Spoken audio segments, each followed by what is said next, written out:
Okay, so welcome everybody. Welcome everybody.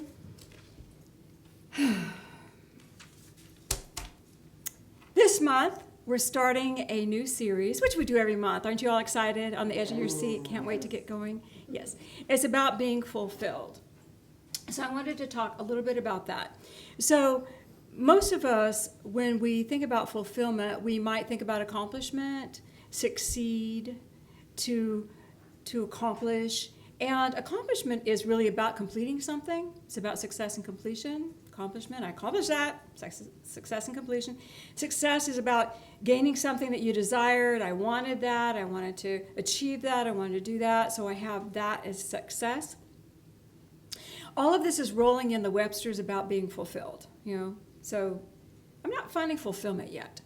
So I went into, I'm reading each one as I go, getting another definition. So I went to satisfy. Success is also to satisfy a goal. So I went, let me look up satisfy. Satisfy takes you to gratify. And somewhere within satisfy, there's a hint of pleasure.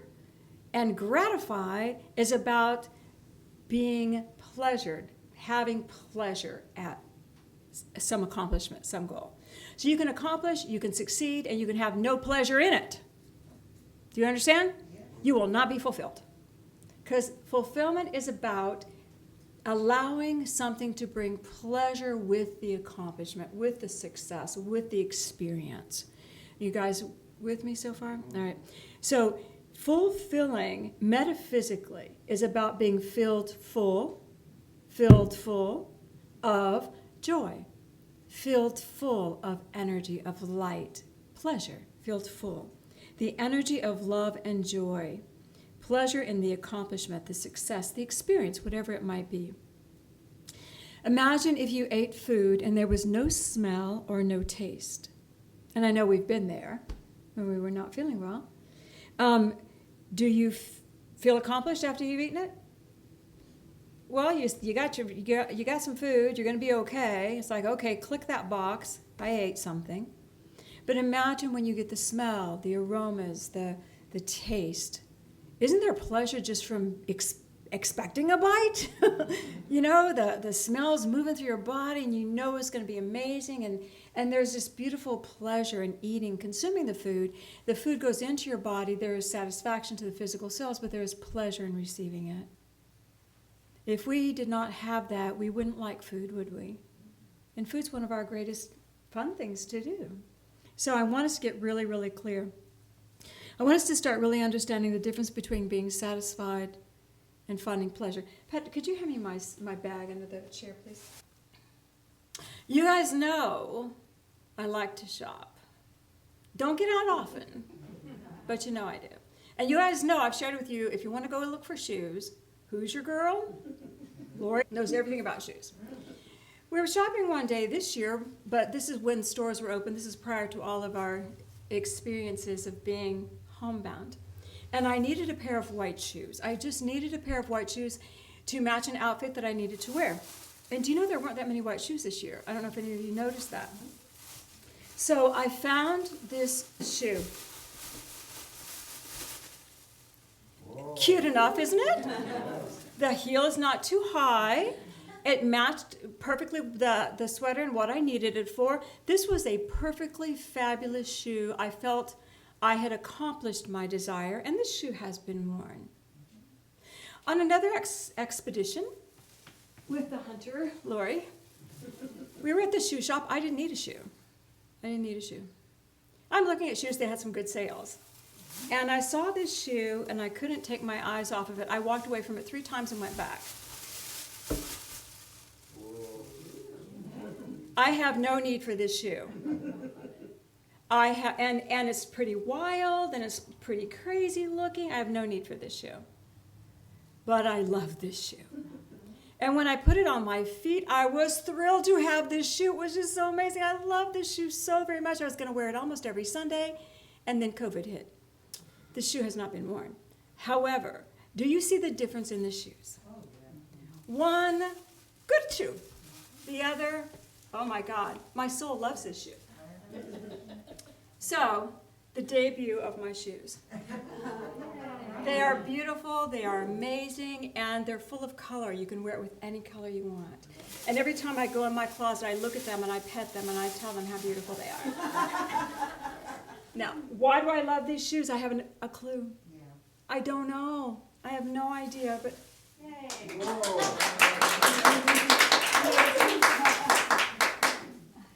Patrick. My beloved. This is the difference between being fulfilled and accomplishing. This is the difference between letting your soul actually flow and letting yourself click boxes. And the shoes were the same price. They were both on deep discounts. They were both amazing, and they were both in my size. You know when it's in your sizes for you. God put it there for you. So I want you to remember this as we're going through this month. I want you to remember as we're going through this month, the shoes. Okay, that's going to be foremost in your brain. Now, today's lesson is a little bit different. So we're going to now get specific. Everybody's going to put now their learning hats on. Today's lesson is about riches versus reward. Okay? We understand them both. And if I need to hear this message, you need to hear this message.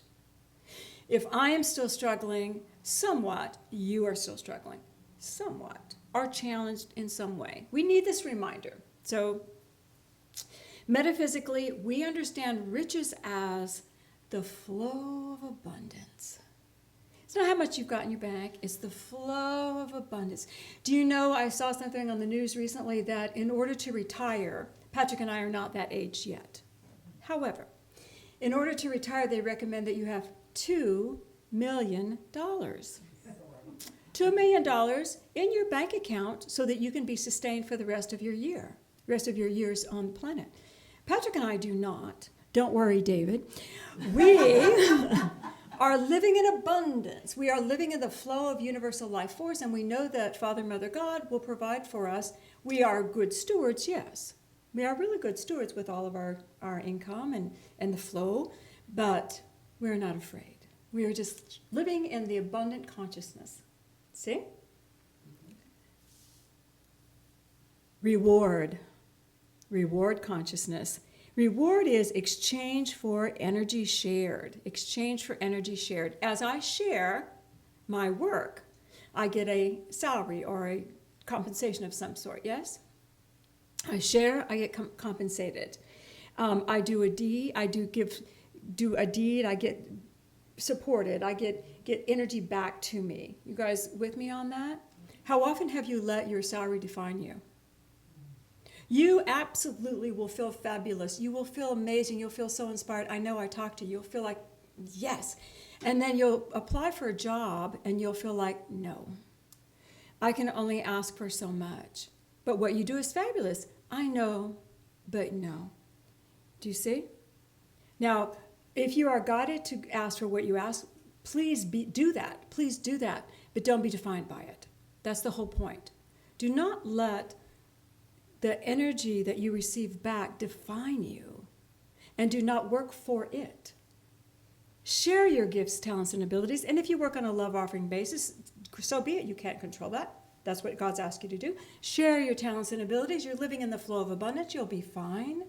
But we are not defining ourselves by the dollar you got in exchange for something, or the $5 you got in exchange for something, or the salary that you get. Do you see? We are wired in our world to be rewarded. We are wired to think that as I give something, something should come back to me in reward base. Can you guys own that? All right. I want to tell you a parable. It's a parable everyone knows. This is one of those very famous ones. It can be somewhat uncomfortable. So I want you to bear with me while I read it. This is a parable that Jesus is giving to the people after they've been grilling him about money. You know, this is after the rich man came and said, I can't give up my stuff. And Jesus has already told them that, hoarded wealth is a hard thing. If you're serving wealth, you really can't see beyond the wealth. If you're worshiping wealth, that's your God. You can't reach up. So he gives this parable. There was a man who had a great estate, and it was harvest time. He needed helpers. So In the morning, he went to the marketplace to search for men to help bring the grain in. He found 3 men, and he agreed to give each of them a penny for the service they would give him that day in his field. Is everybody remembering the parable? Okay. 3 men, first hour of the day. He went down to the marketplace the 3rd hour of the day and found 5 men waiting. And he said, "What are you doing? Go, I'll hire you. I'll pay you what is right." And they went. He went again at the 6th hour of the day, and 7 men were waiting there. "Come on, guys, go to my field and work." Do you see the layers of men coming in? 3, then 5, then 7. At the 11th hour of the day. Now, we don't know how long the days are, but we know that the 3 worked 11 hours already. At the 11th hour of the day, 12 men stood in seeming idleness. And he said, "Why are you here? Get to my field. I'll pay you. Go, go, go." So they worked. At the end of the day, everybody came forward. The last group, the first group, everybody came forward. And he gave his steward the money, and he said, "Pay the men." And the steward gave to each man the penny, 1 penny. 1 penny to the guys who worked all day long, and 1 penny to the guys who didn't work for 11 hours of the shift.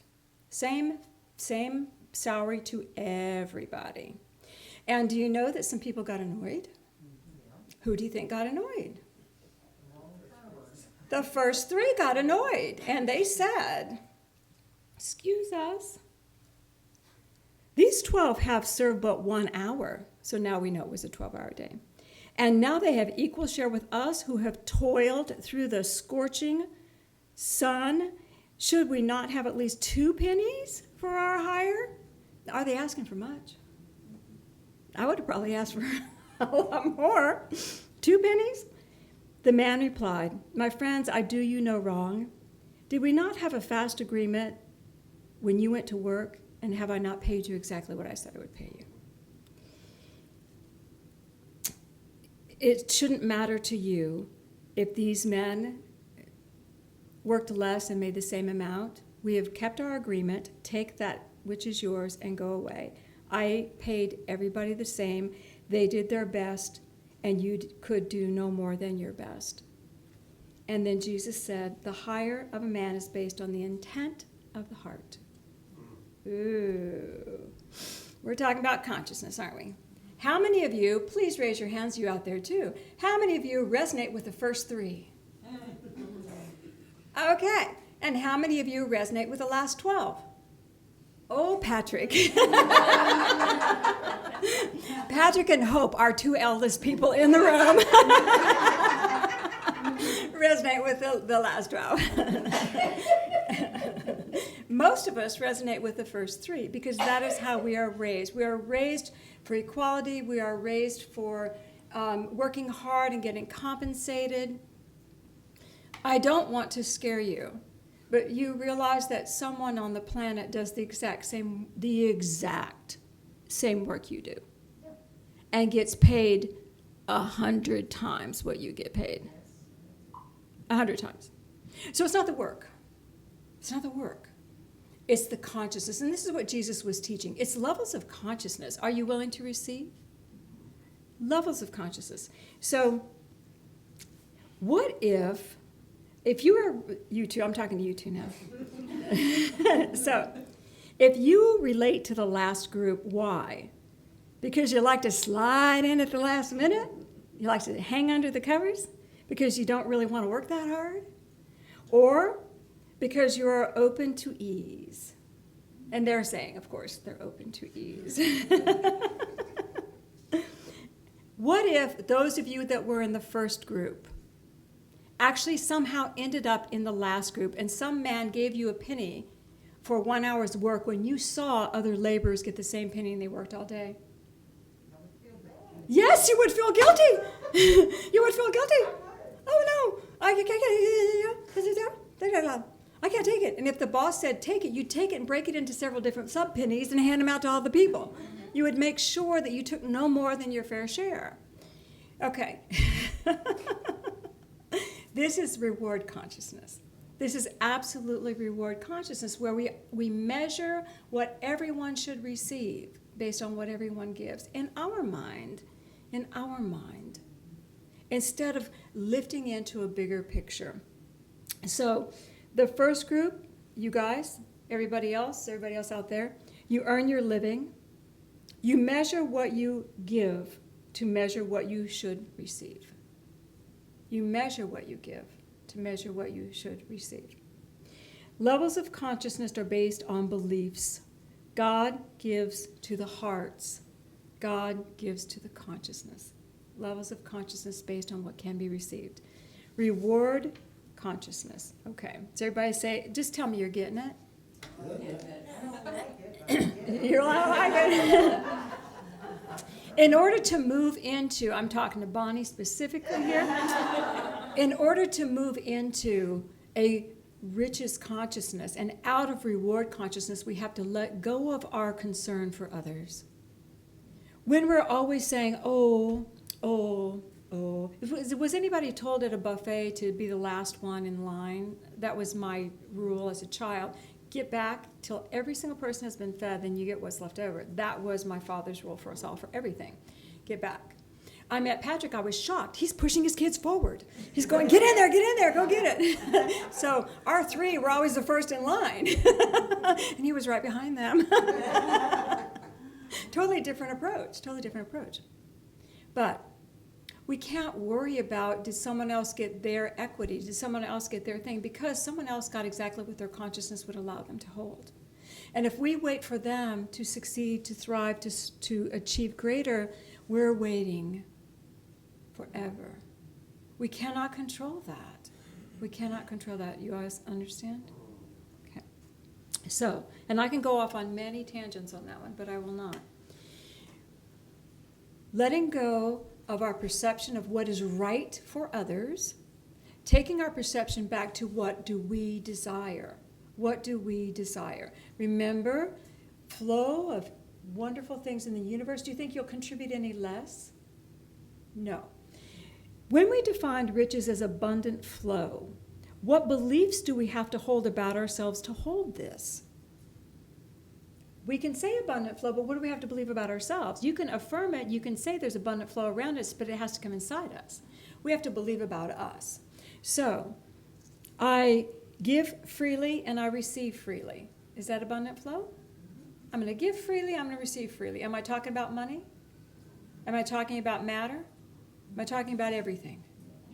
I'm talking about everything. I give freely and I receive freely. I'm just going to say this because I see some single girls in our room. Maybe there's some out there. Do not do this. I've known 30 years we've been at this. We'll be 30 years old in November. I've seen so many, the church. The church. I will be 38 in November, no, the church. I have seen so many young ladies who are so prospered, and I see more young ladies than men, so maybe men do this too. In the flow, prosperity, happy, joyous, loving. Find that man they've been looking for, that mate, that perfect person. And they fall mad in love and they intertwine with this perfect male who wants to achieve and succeed. And now everything is about merit and reward because that's his world. And these beautiful free spirits that have flown in the beautiful energy of just being in the flow now have to stop the flow and move into a reward-based reality, and that in order to maintain relationship with this man. And do you know what they first look to for reward? Is him. Honey, I did a good dinner for you. It's being owned. I did a good dinner. Don't you love me? Pat my head. You know, we're looking for reward now because that's the consciousness that we're moving into. Instead of free-flowing, man, I made the best dinner in the world. Wasn't it fabulous? Of course it was fabulous. I did it. Oh, yeah. See the difference? I'm going to love my dinner because I made it. It goes deep and creeps into the psyche of almost everything that you do. And then pretty soon you've forgotten even how to fly because you're seeking someone to validate you again. Someone needs to validate me. If you're seeking someone to validate you, you're in reward. Your reward consciousness. Okay. Another idea that I want to give to you is my energy is valuable. My energy is valuable. I bless the world wherever I go. I used to really own that when I was young in metaphysics. It was all I knew. Oh, I made the wrong street. My light needs to go down the street. Oh, I just hit you. Oh, we needed to connect. And I lived in it so beautifully because my light's valuable. Of course it is, and so is yours, and here we are connecting. I don't know what happened. I remember to do it, but the freedom of the everyday of it took a back seat as I faced some challenges in my world. We have to step back into what we know. My energy is valuable. Your energy is valuable. You bless me by being here. Your energy is feeding me. You're blessing me. You're blessing this church by being here. I'm hopefully blessing you. I am blessing you just by standing here. See? I am God's child, and all my desires and needs are met. When I am work consciousness or reward consciousness, my value is defined by my compensation, by my boss, by my lover, by my impact for good. I measure my impact for good. Reward consciousness is always colored by the value of the receiver. The value of the person that you're giving it to. So reward is about the pleasure of the receiver, and where is your joy in making everybody happy? Why are you still there? You don't even like it there. Well, I make them happy.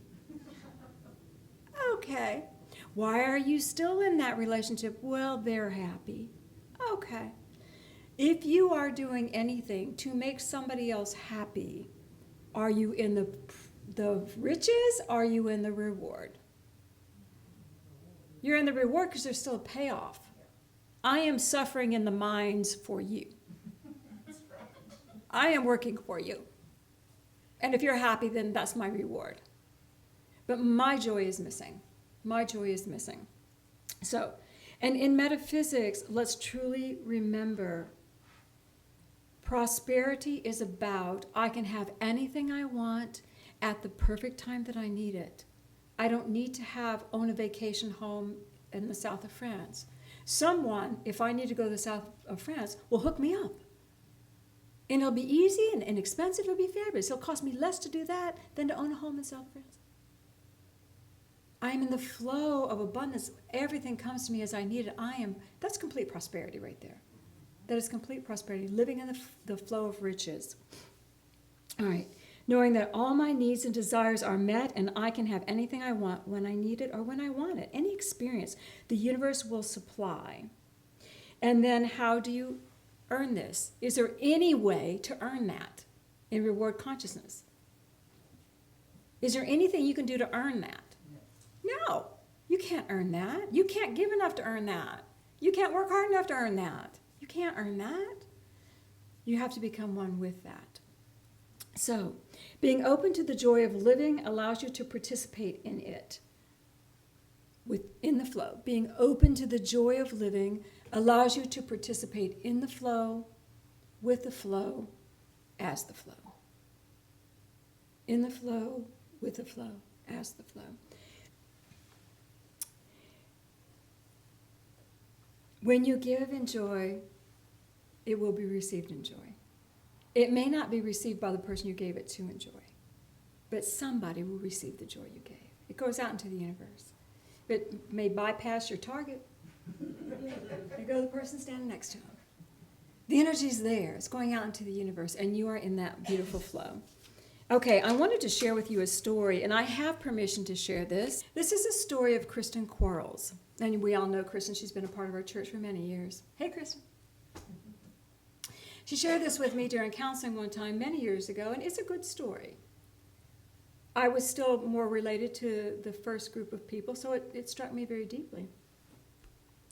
When she is part of a larger family. She's, I think, the baby, and I think the kids span in age, so she's probably the last one that came down the pike. And she gave you permission to share it. I said that. Okay. I will provide a written copy for you, Bonnie. Yeah, she didn't give me permission. So she's the baby of the family, and there was a long span of kids. So, the parents had many years of raising kids and blah, blah. But she had a special relationship with her dad. And they loved to challenge each other and to play. And her parents had come down, they live in Connecticut, had come down to Georgia. She was going to college here. And they were at the mall. And she couldn't remember exactly what store they were in front of, Limited Express, something like that. That was back in the day, girls' clothes, you know. And her dad said to her, I will buy you anything that you can pick out in 15 minutes. Now, in his mind, he's thinking she takes an hour.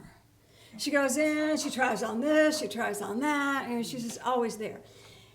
But he said that, and she said, I don't know what came over me. It's like, okay, challenge accepted.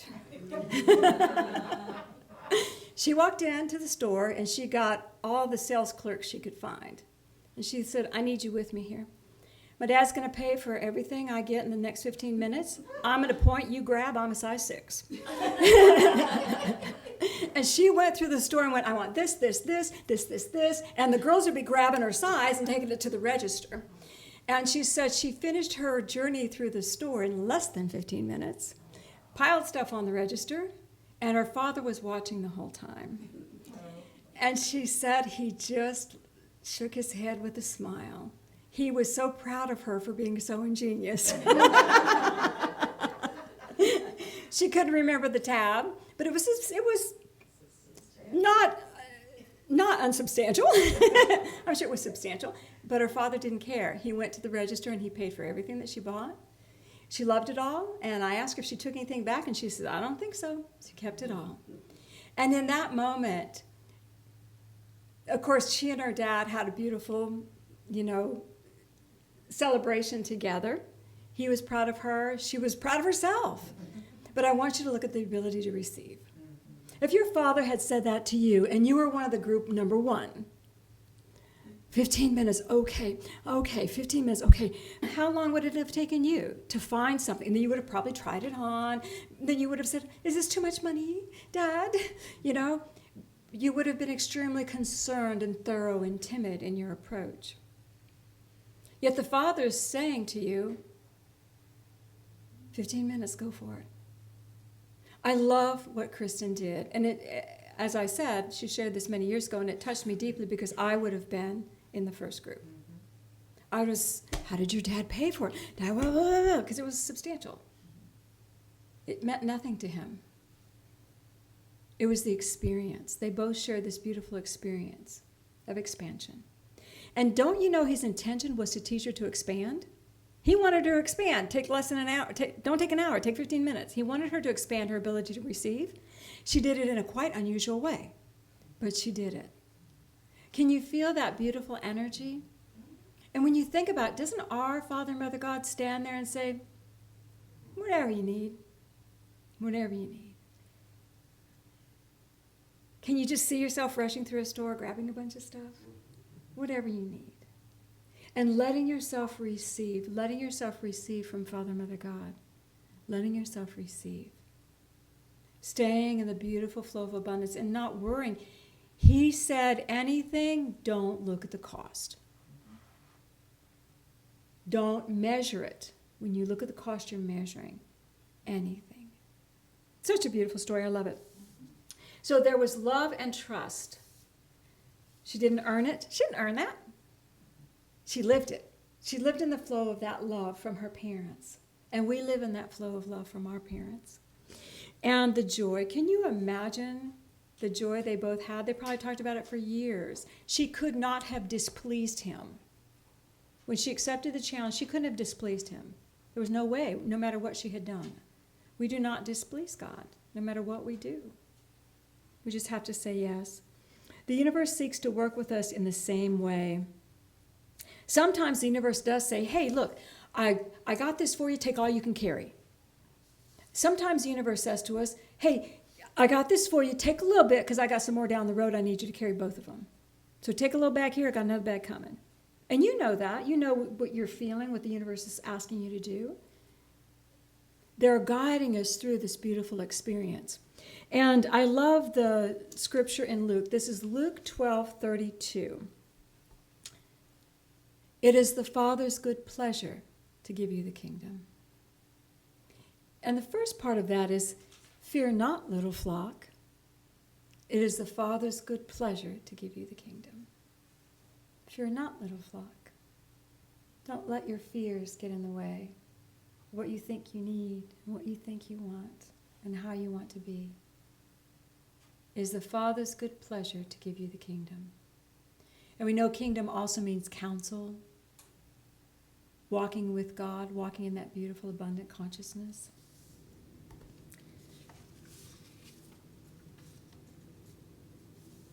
The Father's intention was to provide Kristen with a new opportunity and all that she wanted. It is our Father's intention to do the same. Our Father, Mother God. If you are thinking that you deserve something, which consciousness are you in? Riches or reward? Reward. If you have to earn it? Reward. If you owe someone? Reward. If you feel you owe someone, it is reward as well, because you are denying them the right to be God's child in the flow of prosperity.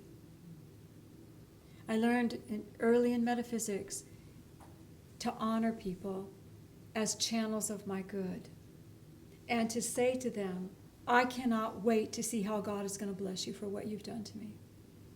I cannot wait to see how that's going to happen, because this is fabulous. Thank you so much for being the channel of good for me today, and I cannot wait for that. You know? Many times, several times when my son was little, I would help people's children, and people would say to me, Cindy, I cannot even pay you. I cannot pay you for the work that you've done with my child. I can't. And I say to them, don't worry. Someone's going to step up and help my child. That's money in the bank. When he needs it, it's going to come to him. Everything returns to us when we're in that beautiful flow of abundance. Everything comes back to us. So, we are here this month about fulfillment. Fulfillment, bringing the pleasure to the journey. Bringing the joy to the journey. So, riches, reward. Let's start thinking about what really makes me happy this week as I'm walking through that consciousness. Riches or reward. And if you can just begin to see that the Father's good pleasure is to give you the kingdom. The Father's good pleasure is to give you the kingdom. You begin to flow. Let's go within. Just breathe and just feel a beautiful light coming over you. Feel the light of that beautiful love God has for you.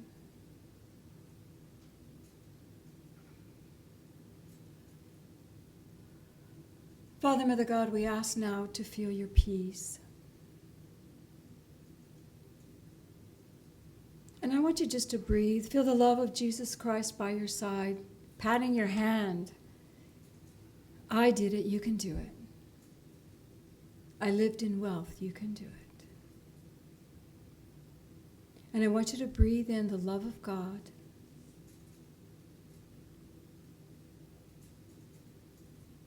I am ready to receive the abundance of the universe.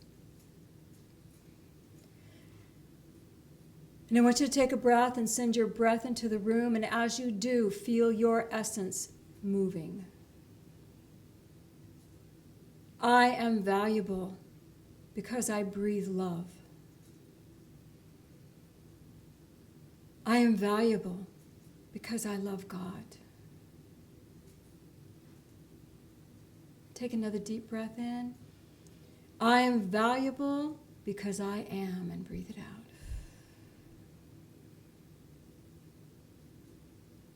And just gently let all ideas of reward just fall to the ground like tinka-tinka-tinka, let it go. All ideas, I need to be rewarded, I need to be compensated, I need to, let it go. And begin to feel the ease of standing in the flow of abundance with God. Father, Mother God, I accept the riches of your kingdom. I accept the riches of your kingdom. Feel the love flowing.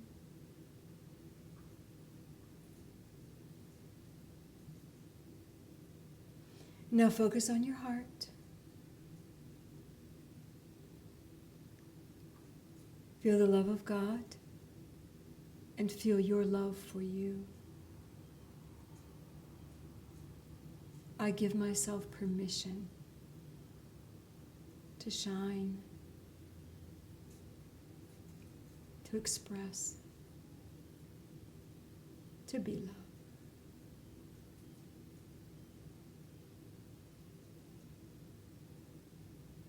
I want you to say out loud, I love you, and then say your name. Ready? I love you, Cindy. Feel the peace. Feel the beautiful light around you. Know that you are safe in the heart of God. It is God's good pleasure to give you the kingdom. You stand blessed in abundance, and you are whole. Let your focus come to your chair now.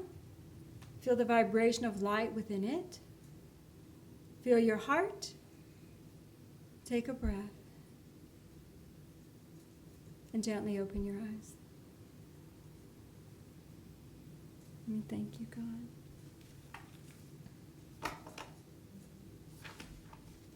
You know, when we start our themes, we get to start our awarenesses. So we will all, each and every one of us, become aware of something this week where we are stepping into reward. And we want to find the joy. The joy. So what are we going to remember about joy? Shoes. We're going to remember the shoes. And you're going to see these yellow shoes in your mind. And your mind's going to give you yellow shoes. And you're going to go, okay, I need to find the joy here. I need to find the flow of God love and the joy. Because we are now about fulfillment. Don't you think it's time in our journey we take on fulfillment? Yes. Say, I am ready. I am ready. Yay, God. Yea, God.